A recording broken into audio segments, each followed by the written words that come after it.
Assalamu alaikum. Hikmat. Wa alaikum assalam. Sen жерге талда туулдуң, ошакта өстүң. Анан Тажикстанда болгон жарандык согушту көрдүм деп атасың. Ошондо кандай болду эле? Assalamu alaikum. Жалпы жамаат, жалпы эл журт. Мен ошо жерге талда төрөлгөнмүн 1977-жылы. Анан Тажикстандагы жарандык согуш ошол биз окуучу мезгилде болгон да. Биз ошондо бир 15-16 жашта болчук. 15-16 жашта болчук. Анан ошол убакта согуш аябай катуу болгон. Ал убакта тажикти өлтүргөн да. Аябай орустайчмакты бир атабуйственный война болгон да. Анан ошондо качкындар биздин Жергиталдагы кыргыздар жашаган районго качып келишкен. Биздин райондо Жергиталдын эли ошол убакта ошол тажиктерди баккан. Бүт кучактай тосуп алып, жана чайханаларга, мектептерге, бүт бардык жерлерге жайлап, кышында Орозон күнү болчу да. Мен эсимде бар. Орозон күнү болчу, ошондой кыйналган элди тосуп алып жардам беришкен. Мен ошондо эсимде бар. Биз жанагы чоң нандарды көтөрүп алып колтугума, анан жанагы чакаларда эмелерди тамак көтөрүп, ошо Орозон күндө ошолорго сооп болсун деп ошолорго жардам бергенбиз да. Эми азыр бүгүнкү күндө мына Баткенде болуп аткан окуя аябай өкүндүрүп атат да. Себеби биздин кылган жакшылыктарды унутуп калгандай болуп атат да бизгечи. Биз ошондой Канча убакыт баккансыңар ошондо? Эми анын канча убакыт экени эсимде жок, бирок ошол кыйлалып жүрүшкөн да, где-то бир ай. Ошондо мамлекеттен эч кандай жардам жок. Эл баккан, бүт кыргыздар. Ал убакта мамлекет чачырандуу болуп, өзүнүн башын аягын таппай жүргөн мезгил да. Тажикстан, Тажикстан аябай тополгон, эме жок мал деди. Анан ошол убакта эл жакшы баккан тажик туугандарды. Эми тажик туугандар менен мамиле жакшы болчу. Мусулман эл, бир тууган эл да.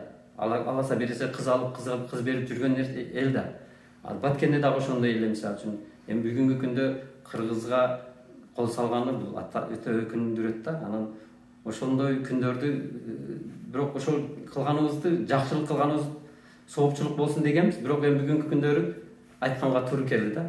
Бирок биздин кылган кыргыздардын кылганыга кайра жамандык кылганы өкүндүрөт экен да. Ошон үчүн тажик туугандарга айта турган нерсе бул согуш жакшы эмес, өздөрү көрдү.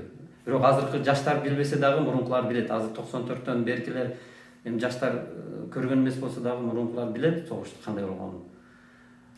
Согуш жакшы эмес негизи. Согуш жакшы эмес. Анан бир тууган элбиз, мусулманга бир тууган ынтымакта жашасак, бири-бирибизге сөзсүз бири-бирибизсиз жашоо кыйын да. Сөзсүз бири-бирибизге пайдабыз тийиш керек, зыяныбыз эмес. Өзү фитнаны ошол убактагы согушту дагы Кыргызстан мындайча айтканда тагыраак айтканда Акаев биримдикке келтирип, ынтымакка келтирип бириктирген. Фитнаны басыш өзү бир фарз да. Эми ошонун рахмат айткан ордуга бүгүнкү күндөгү акыбал аябай өкүндүрөт бизди. Ошондо силер деле Тажикстандын жараны элеңер, анан силер өзүңөр кыйналып туруп ошолорду бактыңарбы? Силерде эмне азык оокат бар беле ошондо же кандай эле кыргыздар жашаган райондордо? Эми ошондой болчу да. Азык оокат да кыйын болчу. Менин эсимде бар, ошол убакта бир уйга 2 мешогун алганбыз да. Бир уй акча жок, кыйынчылык баягы заман болбоду беле. Бир уйду берип туруп, 2 мешогун алып туруп, ошондой заман болчу. Эми келген конокко ошол убакта да сыйлаган кыргыздар. Өзүңөр көп балалуусуңар, алар да көп балалуу. Биз дагы көп балалуу, алар да тажиктер бизден да көп балалуу болушат алар. Канча балалуу болот алар? Алар көп балалуу, алар аз дегенде 8-10 ушундай болсо керек. Азыр деле ошондой төрөлүп атышат. Азыр деле ошондой. Мына азыр согуштун айынан Тажикстандын экономикасы түшүп, жашоо кыйналгандан Тажикстандагы миллиондогон жаштары мигрант болуп жүрөт да.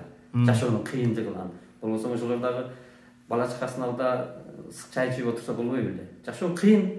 Ошол согуштун айынан, согуштун таасиринен жашоо кыйынлашып кеткен. Экономикасы көтөрүлбөй жатат.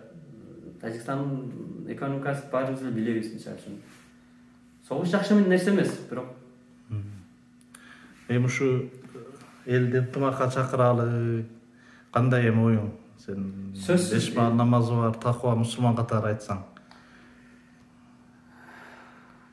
Сөзсүз ынтымак болгонубуз жакшы да. Сөзсүз айтып атпаймынбы, мусулманга бир турган, мусулмандын канын төккөнгө болбойт, күнөөгөр болот. Ынтымакта жашасак, сөзсүз бири бирибизге пайдабыз гана тиет, зыяныбыз тийбесе жакшы болот эле.